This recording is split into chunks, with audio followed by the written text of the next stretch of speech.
محلے میں نا ایک بابا جی تھے جن کی پکوڑوں کی دکان تھی۔ بابا جی بڑے نیک ایماندار بندے تھے، ہمیشہ اپنے کام میں مشغول رہتے تھے۔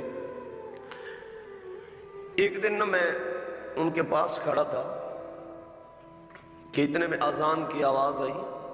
جیسے ہی مؤذن نے اللہ اکبر کہا، بابا جی نے پکوڑوں کی کڑھائی کے نیچے شور مچاتے چولہے کو بند کر دیا، بند کیا اور کہا کہ تھوڑا سا انتظار کرو، بلاوا آ گیا ہے، حاضری لگوا کے آتا ہوں۔ میں ذاتی طور پر ان کی سیدھی اور سادی باتوں سے بہت متاثر تھا۔ خیر بابا جی چلے گئے۔ میں سوچ رہا تھا کہ اب ہمیں بھی دعوت ملے گی، مگر بابا جی نے کسی سے کچھ نہیں کہا۔ 2-3 گاہک شاید جلدی میں تھے بڑبڑاتے ہوئے، وہ بھی جو ہے چلے گئے۔ اور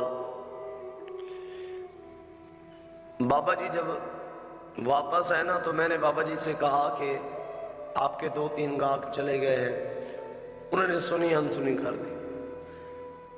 میں نے کہا کہ رزق حلال کی کوشش بھی عبادت ہے، آپ گاہک فارغ کر کے بھی نماز تو پڑھ سکتے تھے۔ بابا جی مسکرانے لگے،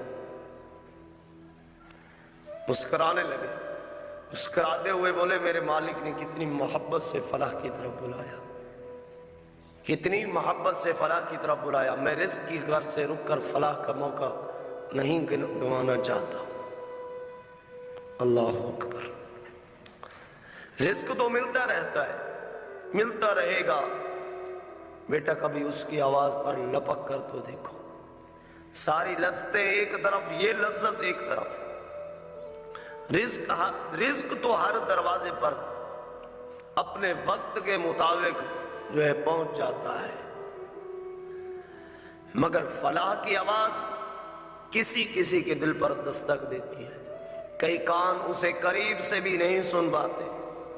دعا کرو بیٹا اللہ تعالیٰ وہ دل دے دے جس پر یہ آواز دستک دے۔ یہ اللہ پاک کی محبت کی آواز ہے بیٹا، یہ اللہ پاک کی محبت کی آواز ہے۔